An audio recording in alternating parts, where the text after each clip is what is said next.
اس چیز کا بھی خیال ضروری ہے. زبان کو جس طرح کا پیٹرول دو گے ویسی چلے گی یہ گاڑی. جس طرح کا ڈیزل اس کے اندر ڈالتے ہو، حرام یا حلال، یہ بہت معنی رکھتا ہے. اور ایک بات یہ بھی سن کر کے چلے ہیں کہ حضرت سلیمان علیہ السلام کے زمانے میں ایک مناظرہ ہوا تھا علماء کا. بعض لوگوں نے کہا کہ انسان کی ایک جماعت تھی، انسان کی زبان افضل ہے، منہ افضل ہے، اس لیے کہ وہ اللہ کا ذکر کرتی ہے. بعض نے کہا کہ نہیں، انسان کے پیچھے کا مقام اچھا ہے، اس سے بہتر ہے. یہ دونوں کی تکرار میں حضرت سلیمان علیہ السلام کے پاس بات آئی، آپ بتائیں. تو ان سے پوچھا تم اتنی بڑی بات کیوں کہہ رہے ہو؟ اس کے پیچھے کا مقام اچھا ہے. کہا کہ اس لیے کہ وہ صرف نجاست نکالتا ہے، وہ صرف نجاست نکالتا ہے، وہ مقام غلاظت باہر کرتا ہے، غلاظت اندر لیتا نہیں. زبان غلاظت اندر بھی لیتی ہے، حرام کھاتی بھی ہے، لوگوں کو زخمی بھی کرتی ہے. ان علماء کی دلیل تھی.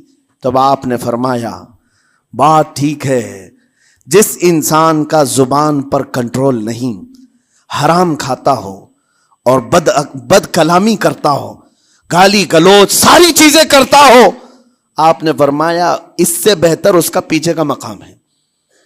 اور جو انسان کنٹرول رکھتا ہے، حلال کھاتا ہے اور لہجے کی نرمی رکھتا ہے، ظاہر سی بات ہے اس کا منہ ہی افضل ہے، اس کی زبان افضل ہے.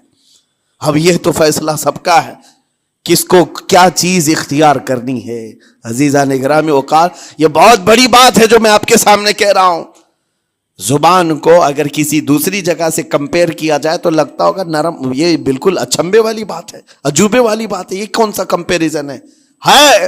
وجہ یہی ہے، بعض لوگوں کو ہم نے اتنا گندا بولتے ہوئے دیکھا ہے، اس سے بہتر ہے کہ وہ نہ بولیں.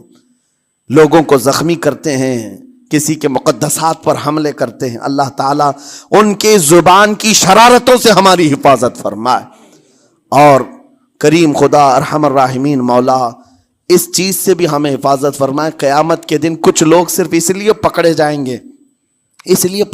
گے کہ وہ کچھ نہیں بولتے تھے، لیکن وہ جن کے ساتھ رہتے تھے وہ بولتے تھے، وہ لوگ بولتے تھے، اور ان کی وجہ سے یہ خاموش رہنے والا جو ساتھ میں تھا اسے بھی جہنم میں لے جایا جائے گا.